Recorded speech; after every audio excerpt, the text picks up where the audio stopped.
सत्य वचन, अमर वचन, जीवित वचन, दिव्य वचन, सत्य वचन, अमर वचन, जीवित वचन। साई दा बामा बनी दा बामा बगरे जनी रे जनी रे जनी रे जनी रे सा। दिव्य वचन, सत्य वचन, अमर वचन, जीवित वचन, दिव्य वचन, दिव्य वचन।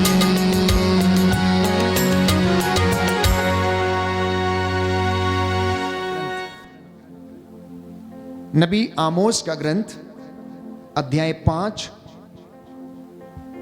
पद संख्या 9 और उससे आगे,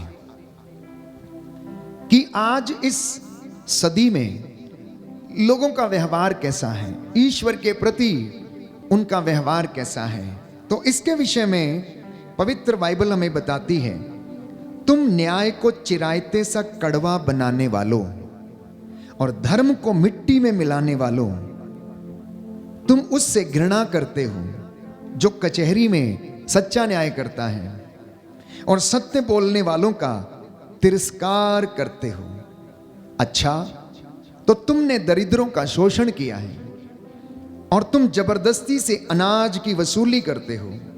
जो महल तुमने कटे छटे पत्थरों से बनाए हैं, तुम उनमें नहीं रह पाओगे, और जो मनोहर दाखबारियां तुमने लगाई हैं, तुम उनकी अंगूरी नहीं पी पाओगे। यह मनुष्य की दशा है। ये अब नहीं, ईसा के जमाने में आज से 2023 वर्ष पहले प्यारे भाइयों और बहनों, जब वो आए लगभग परिस्थिति वैसी ही थी। ईसा के आने के पहले इजरायली जनता भी कुछ इसी तरीके से इन बुराइयों में फंसी हुई थी।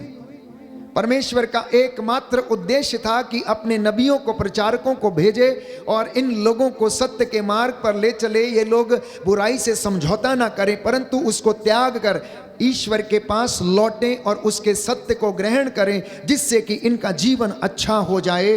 अन्यथा ये लोग घर बनाएंगे, उसमें रहेंगे नहीं, जमीन खरीदेंगे, उसमें जोत नहीं पाएंगे, मकान बनाएंगे, उसमें रह नहीं पाएंगे। क्यों? क्योंकि बुराई, शोषण, अत्याचार और अन्याय सिर चढ़ के बोलता है।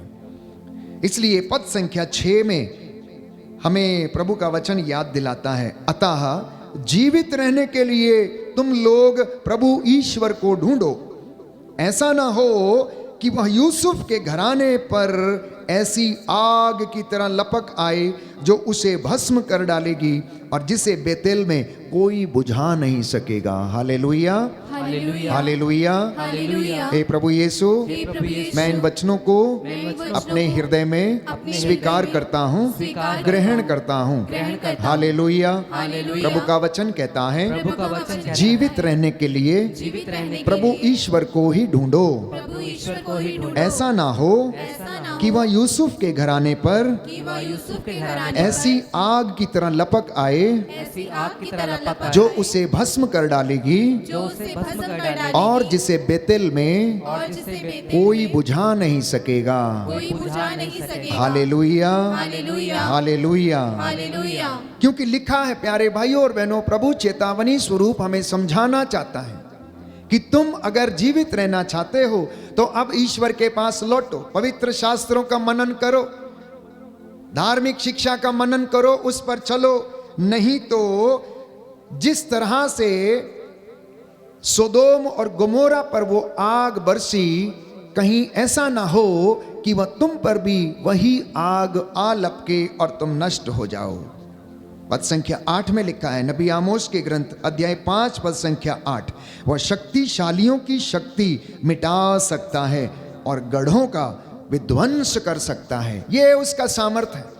इब्राहिम, इसहाक और याकूब के परमेश्वर का सामर्थ्य प्यारे भाइयों और बहनों, कि वह शक्तिशालियों का घमंड चूर कर सकता है, वह उसकी शक्ति को मिटा सकता है और उनके गढ़ों का विध्वंस कर सकता है। इसलिए आमोस के द्वारा इज़राइल को पहला धिक्कार दिया गया है कि तुम न्याय से घृणा करते हो, तुम शोषण करते हो, तुम सत्य बोलने वालों का तिरस्कार करते हो, तुमने दरिद्रों का शोषण किया है, तुम जबरदस्ती से अनाज की वसूली करते हो। इसलिए जो महल तुमने कटे छटे पत्थरों से बनाए हैं, तुम उनमें नहीं रह पाओगे। सीधा और स्पष्ट मतलब है, कोई व्यक्ति यदि प्रभु की आज्ञा के खिलाफ जाकर कार्य करता है तो पवित्र वचन ये कहता है आशीर्वाद से वंचित रहेगा। वो घर बनाएगा लेकिन उसमें वो ठहरेगा नहीं। इसलिए पद संख्या 14 में लिखा है, बुराई की नहीं बल्कि भलाई की खोज में लगे रहो, इस प्रकार तुम्हें जीवन प्राप्त होगा और विश्वमंडल का प्रभु ईश्वर तुम्हारे साथ होगा, जैसा कि तुम उसके विषय में कहते हो। बोलिए आमीन। आमीन। दाहिना हाथ उठाकर अंगीकार करेंगे और इस वचन को याद करेंगे। आमोस नबी का ग्रंथ आमोस नबी का ग्रंथ अध्याय 5 पद संख्या 14, पद संख्या 14, बुराई की नहीं बुराई की नहीं बल्कि भलाई की खोज में लगे रहो, बल्कि भलाई की खोज में लगे इस रहो। प्रकार इस प्रकार तुम्हें जीवन प्राप्त होगा तुम्हें जीवन प्राप्त होगा और विश्वमंडल का प्रभु ईश्वर और विश्वमंडल का प्रभु ईश्वर तुम्हारे साथ होगा, तुम्हारे साथ होगा, जैसा कि तुम उसके विषय में कहते हो। जैसा कि तुम उसके विषय में कहते हो। Hallelujah, hallelujah, hallelujah. हालेलुया। आप जो विश्वासी हैं, आप जो धर्मी व्यक्ति हैं, आप जो सेवा के कार्य करते हैं, प्रभु कहता अगर तुम जीवित रहना चाहते हो तो तुम प्रभु ईश्वर को ढूंढो, बुराई की नहीं भलाई की खोज में लगे रहो। पद संख्या 15 में वो लिखता है, बुराई से बैर करो, भलाई से प्रेम रखो और अदालत में न्याय बनाए रखो, तब हो सकता है कि विश्वमंडल का प्रभु ईश्वर यूसुफ के बचे हुए लोगों पर दया करेगा। कहता है हो सकता है कि वो आप लोगों पर दया करे। जरूरी नहीं है कि वो आप पर और मुझ पर दया करे, परंतु यदि हम सत्य के मार्ग पर, न्याय के मार्ग पर चलते हैं, उसकी खोज में लगे रहते हैं, तो बाइबल कहती है कि विश्वमंडल का प्रभु ईश्वर हो सकता है आप लोगों पर क्या करेगा, दया करेगा। इजरायली जनता बहुत ज्यादा बिगड़ चुकी थी, बुराई पे बुराई, हर प्रकार से शोषण, अनेक प्रकार के धागे ताबीजों तंत्र मंत्रों में रहना। मिस्र की गुलामी में जब वो थी, हर प्रकार के वो शोषण का शिकार हुई अपनी बातों के कारण, अपने विश्वास की कमी के कारण। उन्होंने यीशु क्रिस्त को समझा नहीं, अपनाया नहीं, लेकिन फिर भी परमेश्वर उनसे प्यार करना चाहता था। इसलिए प्यारे भाइयों और बहनों, ईश्वर ने बार बार अपने नबियों को वहां पर भेजा। दूसरा धिक्कार जो उनको देता है, लिखा है उनकी आज्ञाओं पर, उनकी आशाओं पर पानी फिरेगा जो प्रभु के दिन के लिए तरसते हैं। तुमको प्रभु के दिन से कोई लाभ नहीं होगा, उस दिन प्रकाश नहीं वरन अंधकार होगा। वह बुरा दिन होगा जैसे सिंह से कोई भागकर भालू के सामने आता है, या घर पहुंचकर दीवार की टेक ले ले तो उसे सांप डस ले। प्रभु का दिन सचमुच अंधकारमय होगा, प्रकाश में नहीं होगा। तिमिर में ज्योति की कोई किरण नहीं। मैं तुम्हारे पर्वों से बैर और घृणा करता हूं, तुम्हारे धार्मिक समारोह मुझे नहीं सुहाते। मैं तुम्हारे होम और नैवेद्य स्वीकार नहीं करता, और तुम्हारे द्वारा चढ़ाए हुए मोटे पशुओं की शांति बलिदानों की ओर मैं बिल्कुल नहीं देखता हूं। अपने गीतों का कोलाहल मुझसे दूर करो, मैं तुम्हारी सारंगियों की आवाज सुनना नहीं चाहता। न्याय नदी की तरह बहता रहे और धार्मिकता कभी ना सूखने वाली धारा की तरह। हे इज़राइल के घराने, क्या तुमने उन 40 वर्षों में मरुभूमि में कभी मुझे बलि और नैवेद्य चढ़ाए थे? कहता कदापि नहीं, कदापि नहीं। जब इजरायली जनता मिस्र की गुलामी से निकलकर मरुभूमि में यात्रा कर रही थी, तो परमेश्वर उनसे सवाल करता है कि क्या तुमने कभी मुझे चढ़ावा चढ़ाया? क्या कब तक अभी तुमने मुझे बलि चढ़ाई, नैवेद्य चढ़ाए? कहता कदापि नहीं, तुमने ऐसा नहीं किया। इसलिए एक विश्वासी को लेने वाला नहीं, देने वाला बनने की आवश्यकता है, क्योंकि परमेश्वर अपने स्वर्गीय भंडारों से दिन रात हमें देता है। किसी भी चीज की कमी हमारी जिंदगी में होने नहीं देता है। आपके और मुझे उसको पुकारने की आवश्यकता है। इसलिए आज का ये वचन प्यारे भाइयों और बहनों हम सब के लिए है कि प्रभु हमसे बातें कर रहा। 2 धिक्कार मैंने बताए आपको जो इजरायली जनता के लिए था, और ये आज की जनता पर, प्रभु के लोगों पर भी लागू है। तीसरा धिक्कार लिखा है, धिक्कार उन लोगों को जो सियोन में भोग विलास का जीवन बिताते हैं। धिक्कार उन्हें जो समारिया के पर्वत पर अपने को सुरक्षित समझते हैं। तुम उत्तम राष्ट्र के गणमान्य नेताओं, तुम्हारे ही पास इजरायली जनता न्याय के लिए आती है। कलने जाकर देखो तो सही, और फिर वहां से महानगर हमात भी चले जाओ। उसके बाद फिलिस्तियों के गत नगर भी जाकर देखो। क्या तुम इन राज्यों से श्रेष्ठतर हो? क्या तुम्हारा देश इनके देश से बड़ा है? अरे तुम दुर्दिन टालना चाहते हो, टालना तो दूर, तुम हिंसा का शासन समीप ला रहे हो।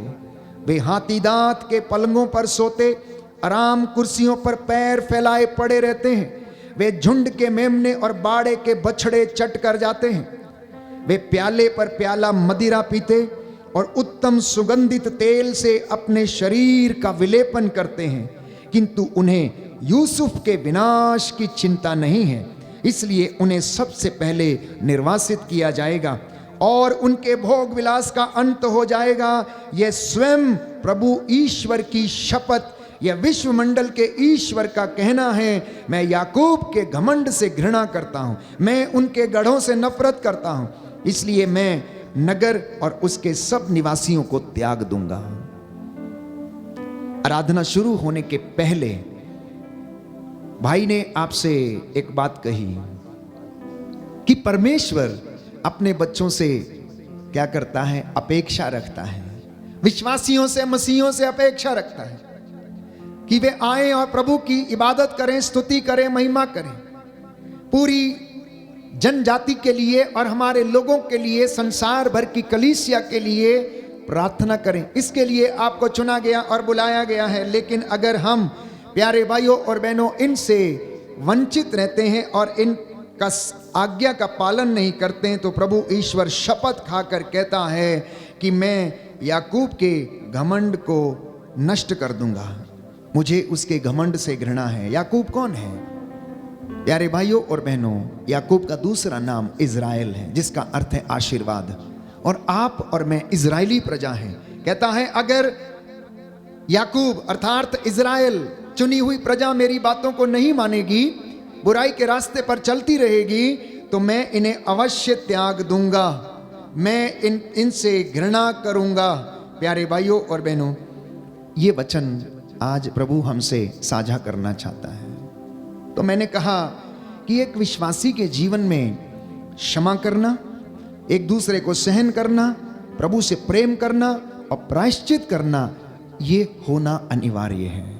माता पिता को अपने परिवारों के लिए, बच्चों के लिए हाथ उठाकर प्रायश्चित करने की आवश्यकता, प्रार्थना करने की आवश्यकता है, क्योंकि उन्होंने अपने जीवन में इन बुराइयों को निमंत्रण दिया है।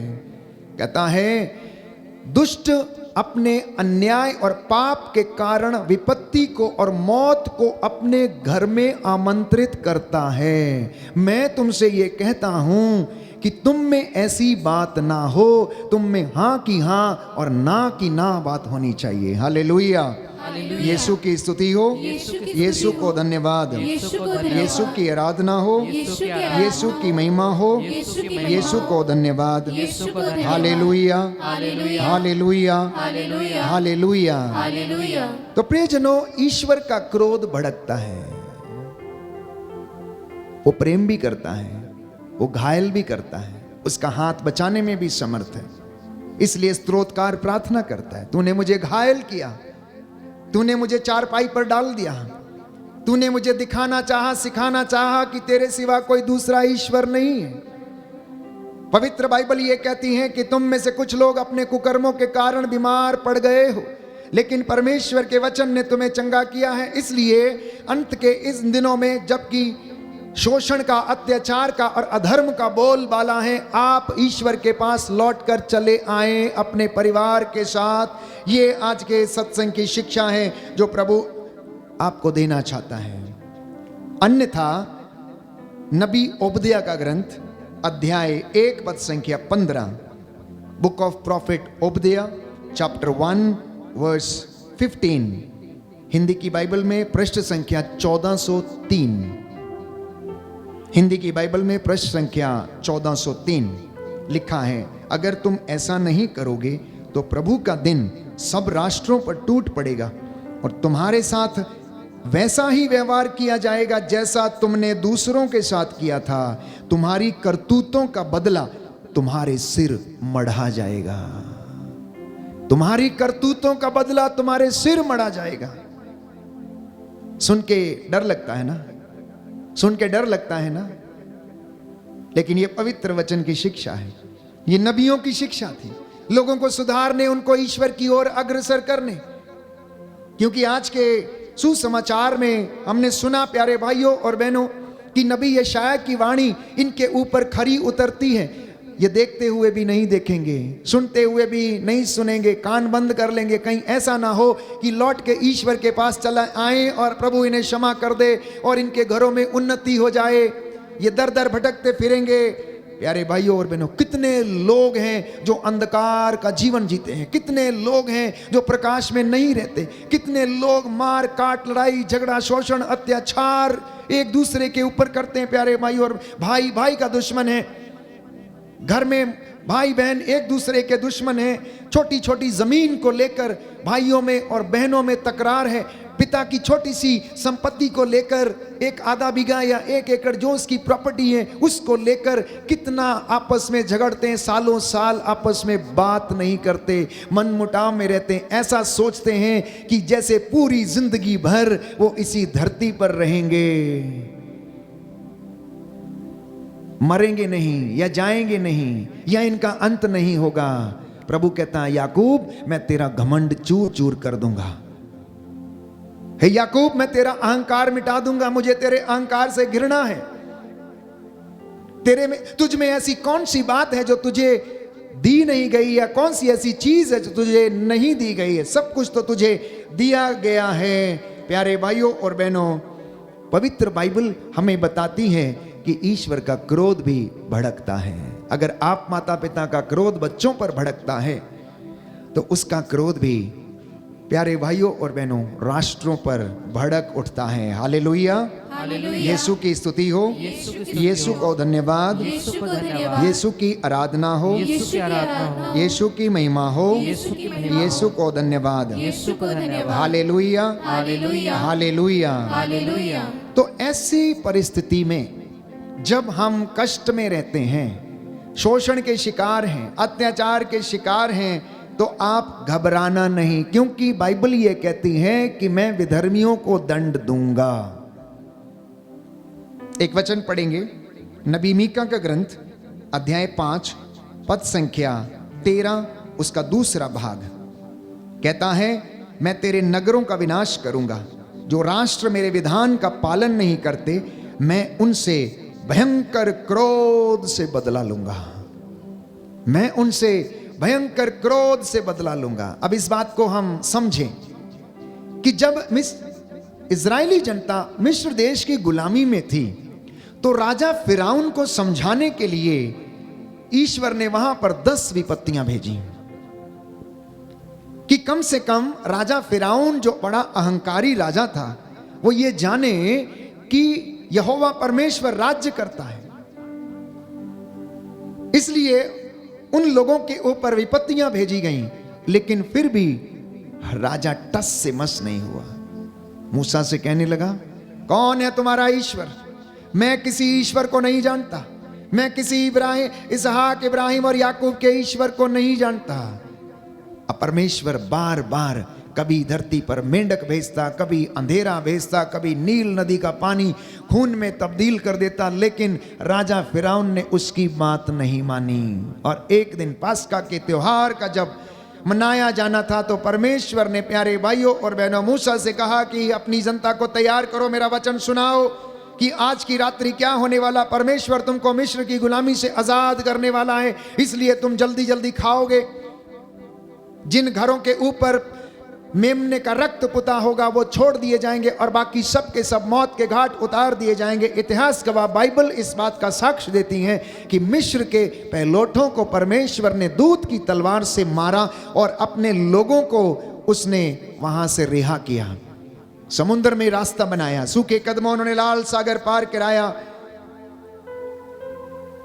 तो याद रहे कि यदि परमेश्वर हमसे प्रेम करता है तो वो हमें डांटता भी है, वो हमें फटकार भी लगाता है, वो हमें फटकार भी लगाता है, वो हमें दुख भी देता है, वो हमें बिस्तर पर डाल देगा प्यारे भाइयों और बहनों, ताकि उन दिनों में मैं और आप अपने पापों के लिए, पूर्वजों से चली आई निरर्थक जीवनचर्या के लिए, अहिंसा के लिए, हिंसा के लिए हम प्रायश्चित कर सकें। जो हमारे द्वारा गलत काम हो गए, किसी का दिल हमने दुखाया, मारा, पीटा, माता पिता का अनादर किया है, तो उस वक्त हम जब बीमार पड़ते हैं तो प्रभु की ओर अभिमुख हो जाएं। उसका क्रोध कैसे भड़कता है, देखिए लिखा है नबी मीका का ग्रंथ अध्याय 6 पद संख्या 9 और उससे आगे।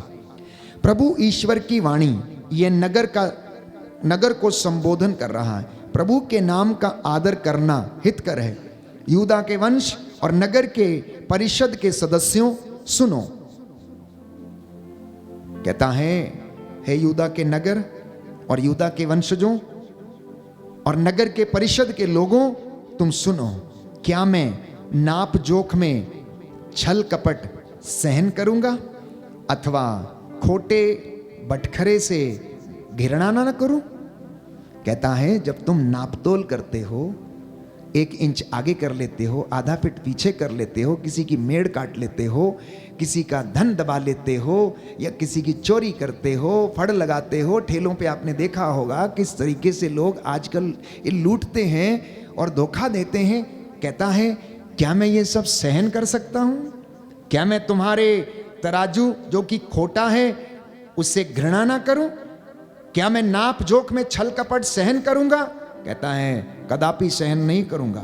खोटे बटकरे से मुझे घृणा है। कहता आगे लिखा है क्या मैं उस व्यक्ति को बिना दंड दिए ही छोड़ दूं जो खोटे तराजू का प्रयोग करता है और अपनी थैली में खोटे बाट रखता है? कहता मैं कभी क्षमा नहीं करूंगा, मैं दंड दूंगा, लेकिन उसके डंडे में आवाज नहीं है। मेरे और आपके डंडे जब समाज में चलते हैं तो हो सकता आवाज आए उनमें से, लेकिन कहते हैं खुदा की लाठी में आवाज नहीं होती, लेकिन इंसान समझ नहीं पाता है। इसलिए मैंने कहा भक्ति एक विश्वासी के जीवन का अहम हिस्सा होनी चाहिए। जब आप भक्ति करते हैं, जब आप एकाग्र होते हैं, एकांत में बैठकर उसके साथ जुड़ जाते हैं, तब वो आपसे बातें करने लगता है और सामर्थ्य आपको देता है। आगे लिखा है तेरे धनवान लोगों में हिंसा वृत्ति भरी है, तेरे निवासी झूठ पर झूठ बोलते हैं और उनकी बातचीत कपटपूर्ण होती है। इसीलिए तेरे पापों के कारण ही मैंने तुझ पर आघात करना और तेरा विध्वंस करना प्रारंभ कर दिया। कई भाई बहन पूछते हैं हम बर्बाद क्यों हो गए, प्रभु ने हमारे साथ ऐसा क्यों कर दिया, हमारा घर क्यों लुट गया, हमारी जमीन जायदाद क्यों बर्बाद हो गई? कहता है क्या मैं ये सब बातें सहन कर सकता हूं? क्या मैं अन्याय सहन करता हूं?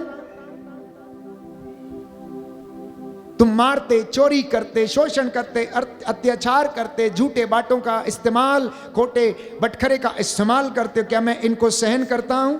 कहता नहीं, मैं तेरा विध्वंस करना प्रारंभ किया, इसलिए तू खाएगा पर भूख नहीं मिटेगी, पेट हमेशा खाली रहेगा, बचाने पर भी तू कुछ ना संचित कर सकेगा और जो कुछ बचेगा भी उसे दूसरे आकर तलवार के बल पर छीन लेंगे। तू बोएगा किंतु नहीं काटेगा, भले ही तू जैतून का तेल निकालेगा पर उसे अपने बदन पर कभी ना लगा पाएगा। तू अंगूर का रस निचोड़ेगा किंतु अंगूरी नहीं पिएगा। तूने तो ओम्री के विधानों का पालन किया, अहाब के घराने की सब रीतियों का अनुसरण किया, अपने रहन सहन में उनका अनुकरण भी किया है। अब मैं तुझको उजाड़ दूंगा और तेरे निवासियों को उपहास का पात्र बना दूंगा। ये पवित्र बाइबल हमें बताती है कि ईश्वर किस तरह से अपनी प्रजा से, विश्वासियों से नाराज हो जाता है। अब आप सवाल करेंगे कि क्या ईश्वर नाराज हो सकता है? क्या वो क्रोध कर सकता है? वो तो ईश्वर है, वो सत्य का ईश्वर है। तो पवित्र वचन कहता है, I am a jealous God, I am a jealous God. मैं वो प्रभु हूं, अपनी महिमा किसी को नहीं देता हूं। वो हमारा स्वर्गीय पिता, इस सृष्टि को चलाने और बनाने वाला पिता है प्यारे भाइयों और बहनों। इसलिए उसका वचन ये कहता है कि तुम ईमानदारी और वफादारी को अपने गले में पहन लो। विश्वासियों, अगर आप मेरा वचन प्रभु की ओर से जो दिया गया सुन रहे हैं, यदि आप सत्य में बने रहेंगे, ईमानदारी में बने रहेंगे, वफादारी में बने रहेंगे, तो मैं आपको विश्वास दिलाता हूं, आप सुकून की रोटी खाएंगे, चैन की नींद सोएंगे, संतुष्टि भरा जीवन जिएंगे। यदि किसी को विश्वास नहीं तो आज जाकर चोरी कर लेना, अपने घर में चोरी करके ले आना, रख लेना, आपको रात भर नींद नहीं आएगी। किसी को धोखा देना आपको डर लगा रहेगा, किसी के साथ झगड़ा करना आपको डर लगा रहेगा कि वो आपको मारे। इसलिए इन सारी बुराइयों से तौबा करना, यही आज का संदेश है। और प्रभु कहता है, प्रायश्चित करके मेरे पास लौट कर चले आओ। अगर तुम सुखी रहना चाहते हो, संतुष्ट रहना चाहते हो, तो ईश्वर को ढूंढो, बुराई से घृणा करो, भलाई को प्यार करो, और वो हम में जीवन और आशा प्रदान करेगा। Hallelujah, hallelujah. यीशु की स्तुति हो, यीशु की यीशु स्तुति को हो, धन्यवाद, यीशु को धन्यवाद, यीशु की आराधना हो, यीशु की आराधना, यीशु की महिमा हो, यीशु की महिमा यीशु को धन्यवाद। यीशु को धन्यवाद। Hallelujah, hallelujah, hallelujah, hallelujah, hallelujah. Hallelujah. प्रियजनों, परमेश्वर बहुत दयालु है, देर से क्रोध करता है, लेकिन जब करता है तो सुनामी जैसे तूफान उठते हैं प्यारे भाई और बहनों। जब वो क्रोध करता है तो कोरोना जैसी महामारियां इस दुनिया में आती हैं, जिनको कोई समझ नहीं पाता कहां से आई और कहां गई। और एक सेकंड के अंदर वो प्रभु हम सबको याद दिला देता है कि मैं हूं, अभी मैं बैठा हूं, आकाश मेरा सिंहासन है, पृथ्वी मेरा पावदान है, तुम मेरे लिए कौन सा घर बनाओगे? क्या मैं तुम्हारे छोटे से घर के खोपचे में रहूंगा? क्या मैं तुम्हारे घर के अंदर जो ऑल्टर बना उसके अंदर रहता हूं? क्या मैं ईंट पत्थरों के मकानों में रहता हूं? कहता कतई नहीं। संत पौलुस कहता, क्या तुम नहीं जानते कि तुम्हारा शरीर ईश्वर का मंदिर है? जो इसे नष्ट करेगा, कहता मैं उसको नष्ट कर दूंगा। इसलिए अपने जीवन की रक्षा करना, अपने हृदय की रक्षा करना, पवित्रताई में रहना। माता पिता और बच्चों, आप पवित्रताई में रहकर परमेश्वर की स्तुति करना सीख जाइए। नौजवान बेटे और बेटियां, आप कलीसिया के, हमारे समाज के और देश के भविष्य हैं। आपके ऊपर आने वाली पीढ़ियों का जो भार है वो आपके कंधों पर है। इसलिए छोटे बच्चों को तालीम देना, धर्म की शिक्षा देना, सत्य का पाठ पढ़ाना, प्रभु के अनुग्रह में उन्हें आगे बढ़ाना और सेवा करना प्यारे भाइयों और बहनों, ये एक हर एक विश्वासी का कर्तव्य है। बोलिए आमीन, आमीन, हालेलुया, हालेलुया। यीशु की स्तुति हो, यीशु की स्तुति यीशु हो, को धन्यवाद, यीशु को धन्यवाद, यीशु की आराधना हो, यीशु की आराधना हो, यीशु की महिमा हो, यीशु की महिमा यीशु हो, को धन्यवाद, यीशु को धन्यवाद। Hallelujah, hallelujah, hallelujah. हालेलुया। तो तमाम नबी यीशु मसीह के आने से पहले लोगों को प्रचार करते रहे, वचन सुनाते रहे और ईश्वर की ओर उन्हें अभिमुख करते रहे। हबक्कुक के ग्रंथ में यदि आप पढ़ेंगे तो वहां पर लिखा हुआ है, अध्याय 2 पद संख्या 7 और उससे आगे, अध्याय 2 पद संख्या 7 और उससे आगे, नबी हबक्कुक का ग्रंथ, पृष्ठ संख्या 1423। जिनके पास हिंदी बाइबल है ध्यान से सुनिए कि प्रभु किस तरह से नाराज हो जाता है। पद संख्या 5 से हम पढ़ेंगे।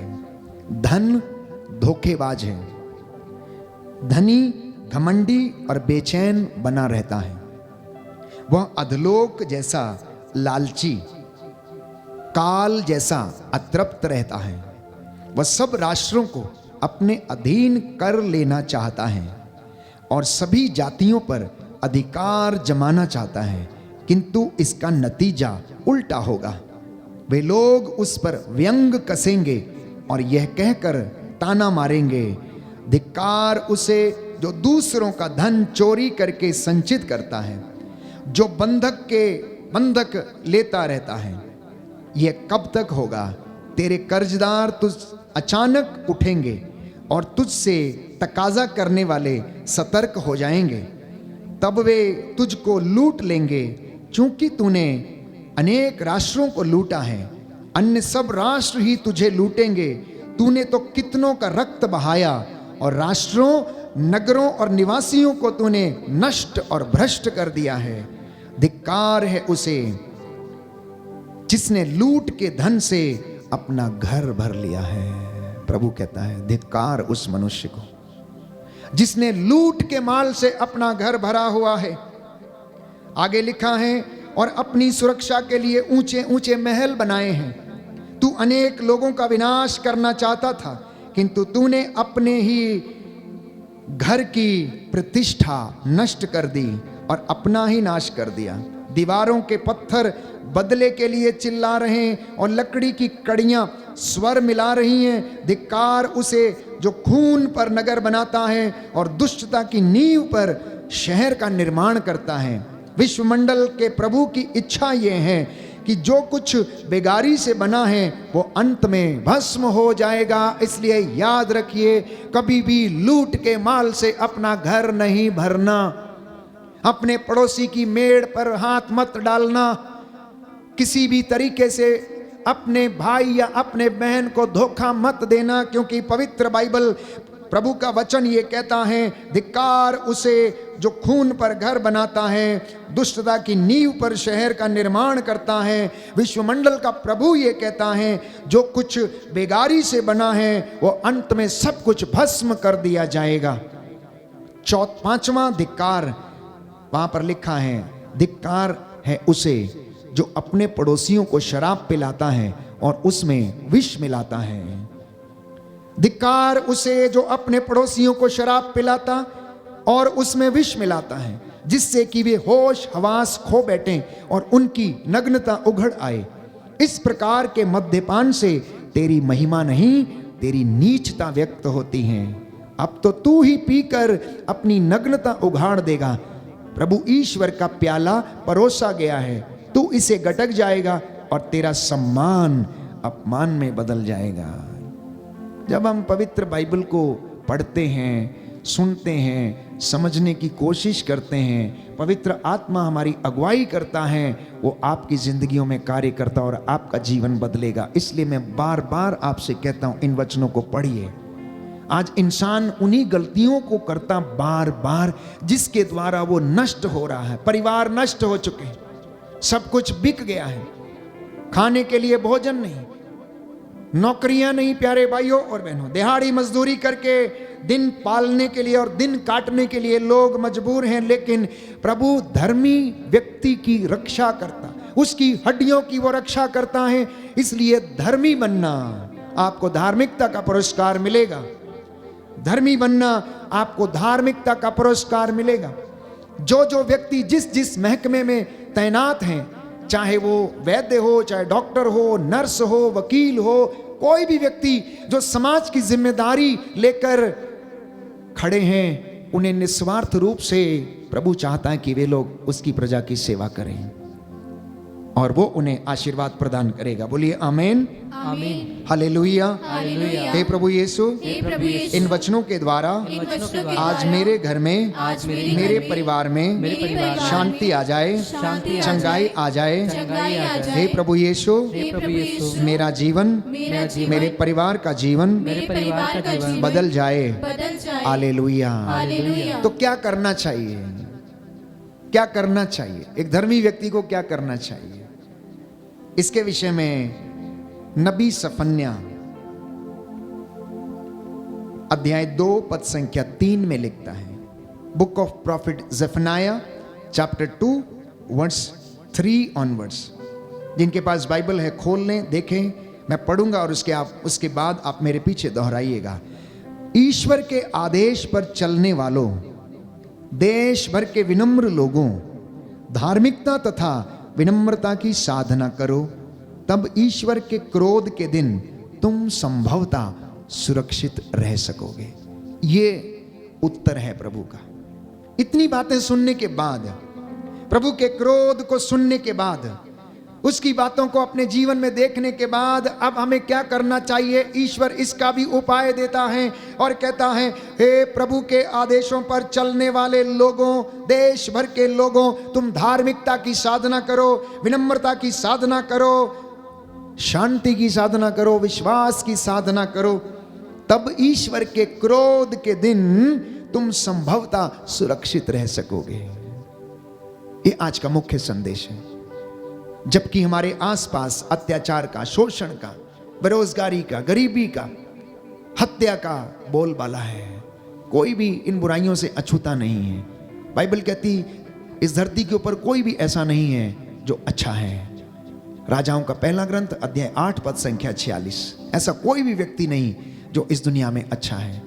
रोमियो का पत्र अध्याय 3 पद संख्या 23 और उससे आगे, सब ने पाप किया है, सब ईश्वर की महिमा से वंचित हैं। तो अब लौटे कैसे उसके पास, हम उसके पास कैसे लौटें? तो एक ही माध्यम है प्यारे भाइयों और बहनों, और वो ये है कि ईश्वर पश्चाताप करने वालों को अपने पास लौटने देता है। तो कलीसिया को और विश्वासियों को और भक्तों को प्रायश्चित करके उसके पास लौटने की आवश्यकता है। इसलिए संत पौलुस कहता है, जो चोरी करता है चोरी करना छोड़ दे, जो झूठ बोलता है झूठ बोलना छोड़ दे, जो शोषण करता है, अत्याचार करता है, वो ये सब काम करने छोड़ दे, अन्यथा प्रभु का क्रोध भड़केगा, अन्यथा प्रभु का क्रोध भड़केगा। क्योंकि बुराई और पाप विनाश की ओर ले जाता है, प्रायश्चित ईश्वर की दया और उन्नति दिलाती है। सुनना ध्यान से, पाप, बुराई, हिंसा, गलत काम ये विनाश की ओर लेकर जाते हैं, लेकिन भक्ति, प्रायश्चित, प्रार्थना, उपवास, परहेज और सेवा ये आपको ईश्वर की ओर लेकर जाती है और आत्मिक उन्नति करवाती है। बुराई और पाप ये विनाशकारी हैं, लेकिन ईश्वर की हुजूरी में खड़े होना ये आशीषकारी है। पाप विनाश की ओर ले जाता, नरक की ओर ले जाता है, तो प्रायश्चित और सेवा, दान पुण्य और धर्म की सेवा, प्यारे भाइयों और बहनों, पवित्र शास्त्र प्रभु के वचनों की आज्ञा का पालन ये आपको स्वर्ग की ओर लेकर जाता है। बोलिए आमेन, आमीन, हालेलुया, हालेलुया, हालेलुया, हालेलुया। हे प्रभु यीशु, हे प्रभु यीशु, मैं विश्वास करता हूँ मैं विश्वास करता हूँ आपने मुझसे बातें की हैं। आपने मुझसे बातें की हैं। Hallelujah, hallelujah, hallelujah. हालेलुया। और अगले वचन में परमेश्वर ये कहता है कि बेटा, अगर तूने मेरी बातों का पालन कर लिया, मेरे आदेशों का पालन कर लिया, तो अब देख मैं तेरे साथ क्या करूंगा। नबी सफन्या का ग्रंथ अध्याय 3 पद संख्या 14 और उससे आगे। सियोन की पुत्री आनंद का गीत गा, इज़राइल जय जयकार कर, यरूशलेम की पुत्री सारे हृदय से आनंद मना, क्योंकि प्रभु ने तेरा दंडादेश रद्द किया है, तेरे शत्रुओं को उसने भगा दिया है। प्रभु तेरे बीच इज़राइल का राजा है, विपत्ति का डर अब तुझसे दूर हो गया है। उस दिन यरूशलेम से तू ये कहा जाएगा, सियोन नहीं डरना, हिम्मत नहीं हारना, तेरा प्रभु ईश्वर तेरे बीच है, वो विजयी योद्धा है, वह तेरे कारण आनंद मनाएगा, वह अपने प्रेम से तुझे नवजीवन प्रदान करेगा। ये ईश्वर का आदेश है उन लोगों के लिए जो उसकी बातों को सुनते, मानते और उस पर चलते हैं। कहता है कि ईश्वर ने तेरा दंडादेश रद्द कर दिया है, अब वह तुझे दंड नहीं देगा। क्यों? क्योंकि तूने उसकी वाणी पर कान दिया, तूने उसकी वाणी को अपने सिर माथे पर रखा, तूने उसकी आज्ञाओं का पालन किया है, इसलिए अब वो तेरे कारण आनंद मनाएगा और वह अपने प्रेम से तुझे नवजीवन प्रदान करेगा। ये ईश्वर की इच्छा है, क्योंकि वो आपके कारण आनंद मनाएगा, आपके बच्चों के कारण, आपकी बहू बेटियों के कारण, आपके अच्छे धार्मिक कामों के कारण, सेवा के कारण वो परमेश्वर आनंद मनाएगा। आइए प्रार्थना करेंगे। प्रभु का वचन जिसे हमने सुना हमारी जिंदगी में 100 गुना फल लाए। हम बुराई से घृणा करें, भलाई की खोज में लगे रहें, जिससे कि हम प्रभु के क्रोध के दिन भस्म ना हो जाएं। वो हम पर दया करे, हमें आशीष प्रदान करे। हालेलुया।